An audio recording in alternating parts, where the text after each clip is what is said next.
इस महान राष्ट्र भारत के अतिदिव्य मनीषियों ने काल या समय माप निरूपण कई प्रकार से अत्यंत सूक्ष्म रूप से किया है।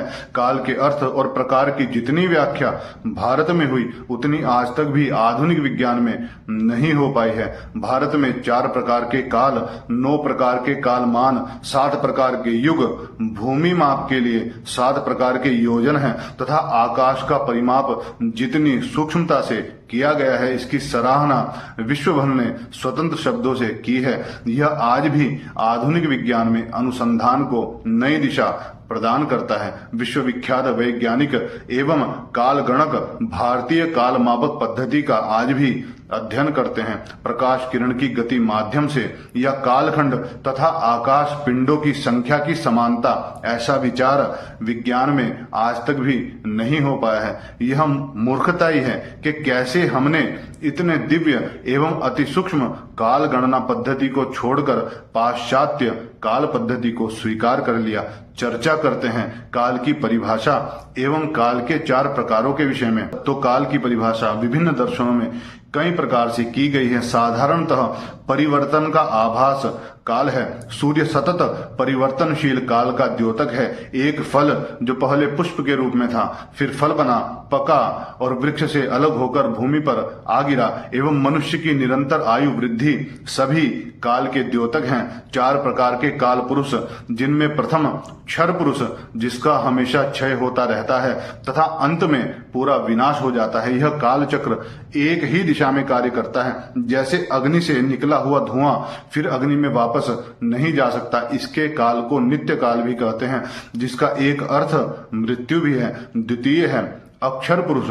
क्षरण या क्षय के बाद भी किसी वस्तु का नाम, गुण, परिचय वैसा ही रहता है जो पूर्व में था। जैसे किसी व्यक्ति के वृद्ध होने पर उसका नाम, गुण, परिचय वही रहता है जो पूर्व में था। जैसे तक्षशिला, नालंदा, ज्ञानपुंज विश्वविद्यालयों के नष्ट होने के बाद भी उनका नाम व परिचय वही है। तृतीय है अव्यय पुरुष, अर्थात जिसका कभी क्षय नहीं होता। जैसे ईश्वर कहा जाता है कि वह काल से परे है। यदि न भी हो तो भी काल उसमें कुछ परिवर्तन नहीं कर सकता, इसलिए ईश्वर अव्यय है।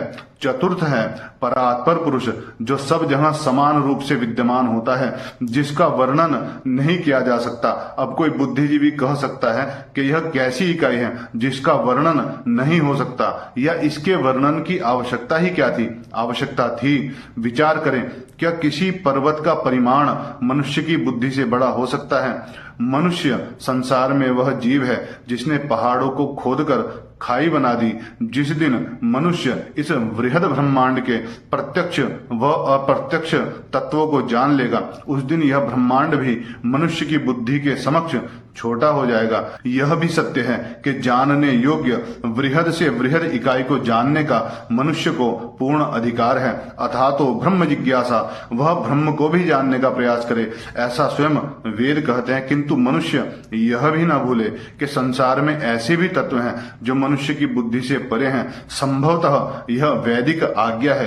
काल के विषय में इस तरह का विचार संसार में आज तक नहीं हुआ। सूर्य सिद्धांत जैसे ग्रंथ संसार में फिर नहीं लिखे गए तो गर्व से कहें हम हिंदू हैं। जय जय गंगे महारानी, जय प्रधान तीर्थ हरिद्वार।